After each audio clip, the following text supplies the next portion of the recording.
So, just, I guess want to come on and talk about what just happened to me on July 3rd of 2025. Um, I said in my mom's car that I wanted to go to a particular gas station.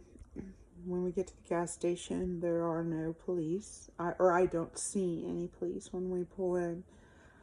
And I go inside, and the guy behind the counter is acting odd, I guess.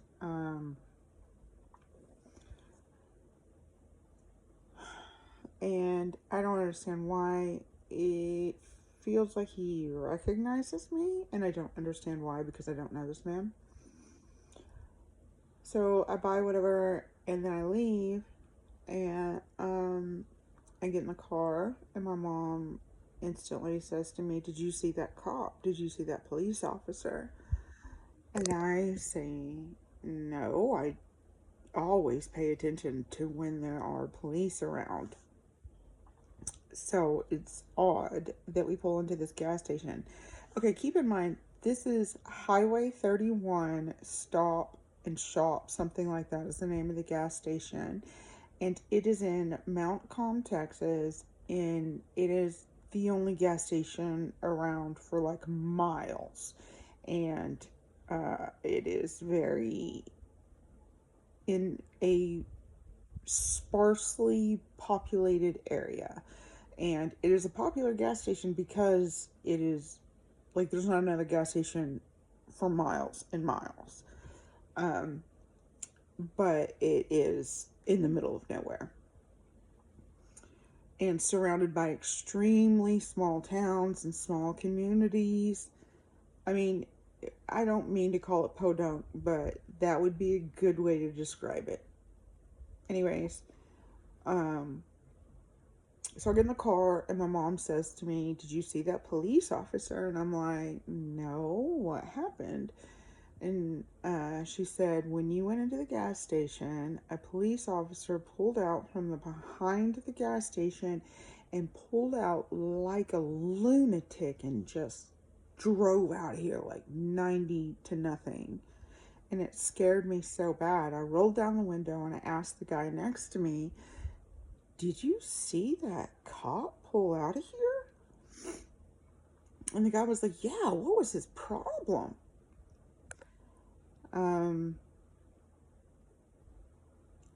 as I've already said, I am not trying to um, gain money or go viral at this at all. I simply just want to validate other people's experiences that are being gang stalked as well. Um, and I could tell I didn't understand. Like a lot of times, you don't understand that gang stalking is actually happening while it's going on. You kind of go back over the events in your head, and you're just like, "Oh, that was weird. Oh, that was weird too. Oh, that was weird too. Oh, I see. Now that makes sense as gang stalking." And I'm pretty sure what had happened was the police officer heard me say, because in my mom's car, the police have it bugged and they listen to us all the time, every time we're in the car. And they heard me say that I was going to that gas station. And so they hurried to that gas station. They went in. They said, "This girl's about to be here, and we want you to tell us what she buys and what she does while she's in there." And that's why that guy recognized me, and that's why the clerk's behavior was so odd. Um, because I'm sure, like, if a police officer comes into your gas station and says, "We want to know about this woman who's about to come in to your gas station," when that woman gets there, you're probably thinking she murdered someone, or, I know that they exploit the loophole in the Patriot Act that you are allowed to continue warrantless surveillance as long as a person is dangerous. So they probably told the guy was dangerous and shit like that. So it's, you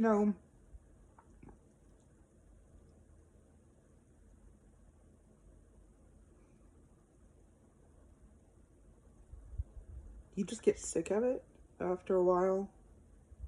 But also at the same time, I grow a thick skin to it and don't let it bother me. And it's kind of just what, if you are being gang stalked, what you're going to have to get used to. Experiences like this are going to continue to happen. The police are not going to stop. They are not going to listen to you. They are not going to help you. They are going to continue surveillance on you when you don't deserve it. And I just want you to know, like, there's other people out here experiencing the same thing. Just under surveillance all the time.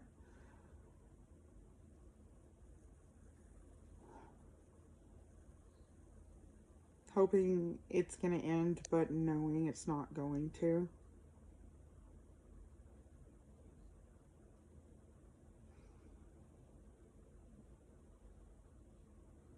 The way that I have found to cope with it best is through prayer and my relationship with Jesus. And it's really difficult because the gang stalking, I started noticing it in 2019 and it is now 2025. And so after several years of not understanding or knowing what was going on, they wore me down, and I made choices in my life that I shouldn't have made. And then I tried my best to stand up and recover and get back to who I was before. And I was unable to do that, and I didn't understand why, because I've always just been able to, I guess what a lot of times I hear referred to as rebranding yourself. I like to think of it as a growth mentality. Just putting to rest or putting to death a behavior I see in myself that I don't like. Like if I'm drinking too much or smoking too much pot or lying or stealing or cheating, like whatever it is,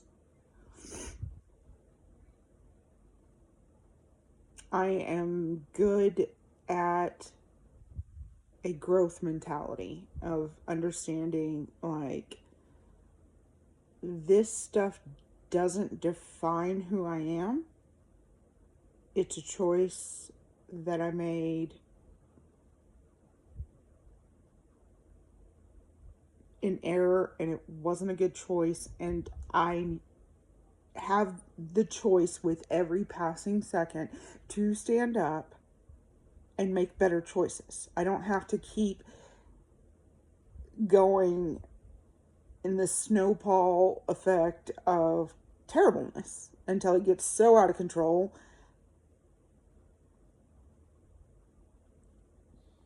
there's consequences that I don't want.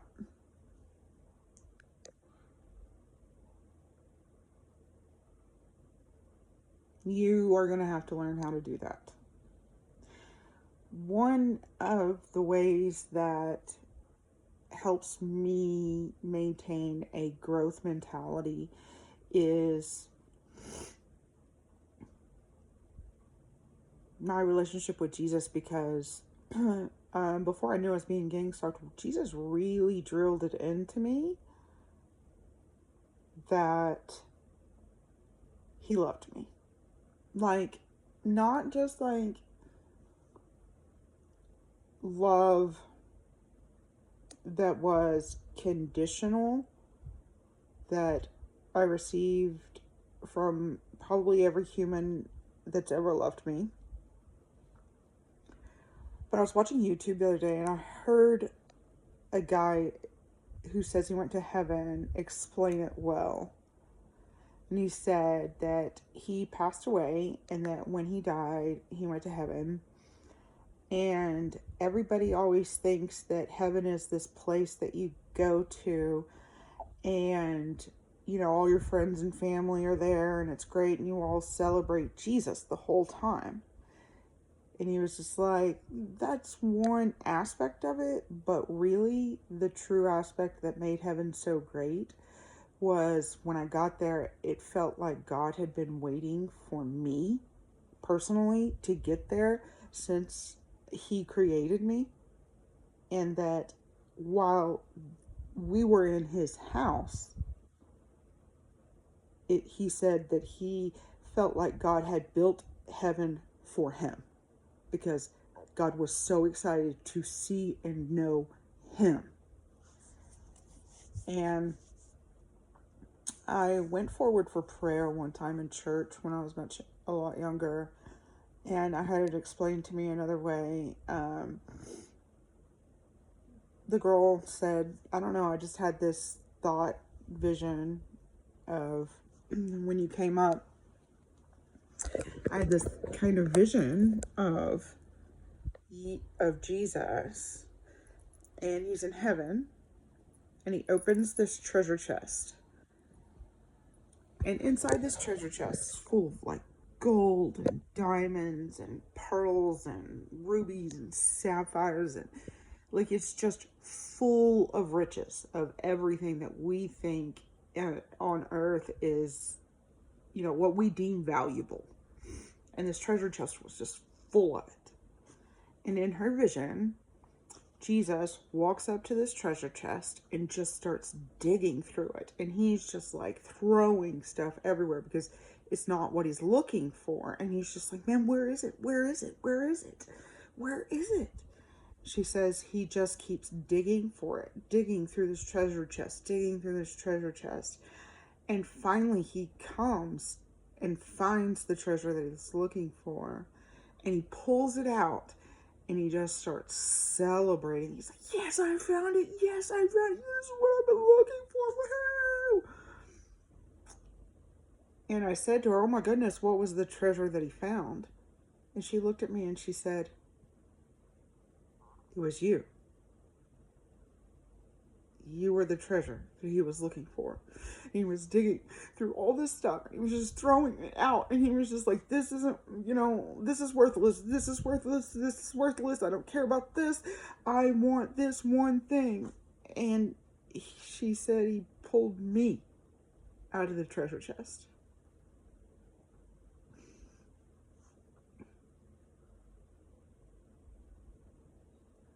These are the things that I try to reflect on while I'm enduring everyday living hell.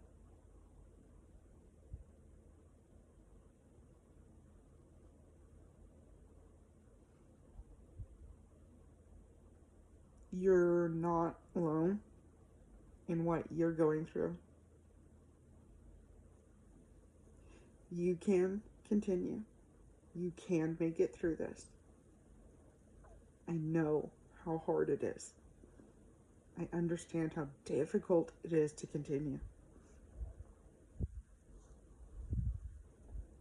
Everywhere I go, the police tell everyone that I am delusional.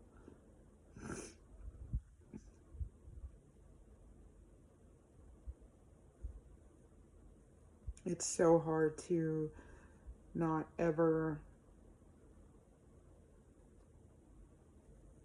feel like I can enter a situation, not necessarily anonymously, but like without being known. Like, I feel like everywhere I go, I'm never a stranger. but everybody else is still a stranger to me.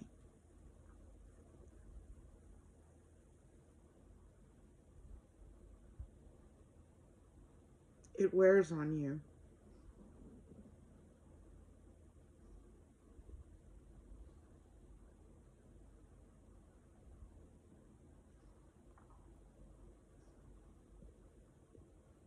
It hurts. It is exhausting. I feel so alone all the time.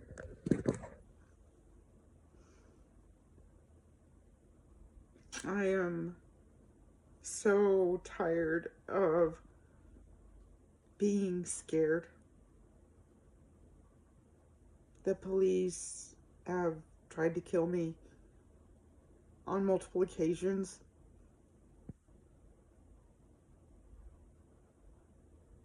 The people who are in on this know that the police won't help me, and so they do terrible things to me.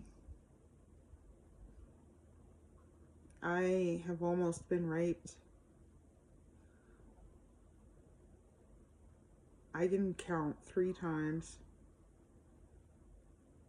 They're all pretty traumatic experiences where I literally had to start biting guys' faces to get them off of me.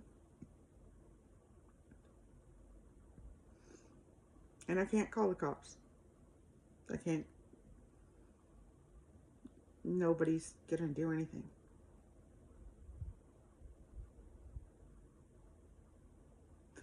And then they'll just say I'm delusional, I'm mentally ill.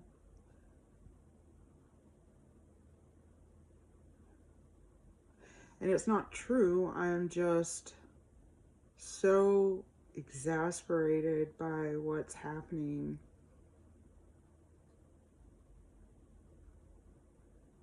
They only exploit my behavior when it is so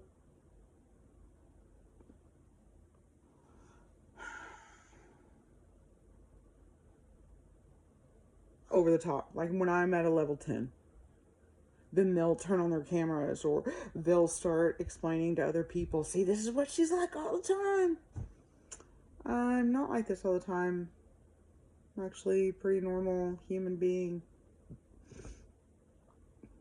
You just exploit me and manipulate me and lie to people about me.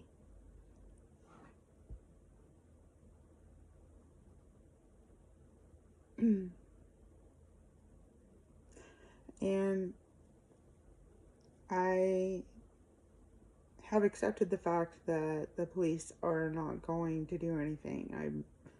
Like I've said 1,000 times before, I'm not making videos because I think the police or the FBI one day is going to be like, okay, Jessica, we'll start helping you. There's no one coming to help me.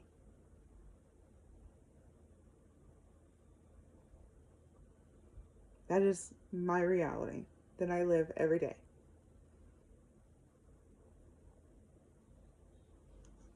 I'm okay with that. You have to get there. If you're looking for help for understanding gang stalking and how it works and things like that, this is one of the things you need to accept.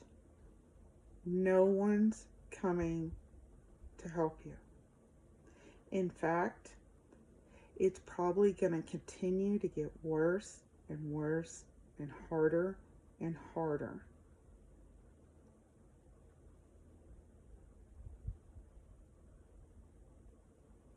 And I don't mean to disappoint you by saying that. I'm trying to offer you a new perspective that helps. because living in denial and constantly looking for that help that's never going to come is so disappointing, and it hurts so much. When you tell people what's happened to you,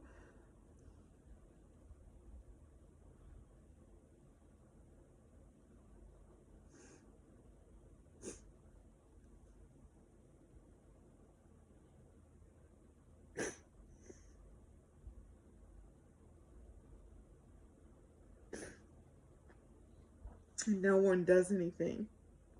No one tries to help or make it better. It is so disappointing.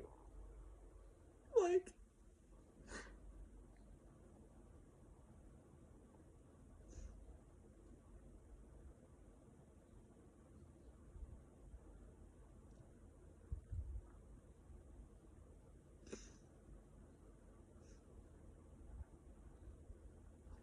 yeah.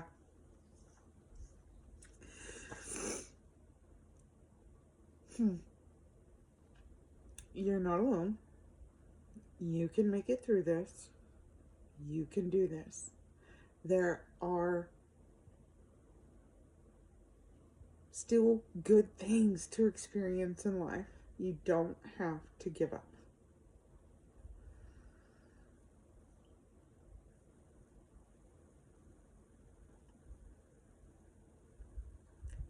Look up and read about a growth mentality.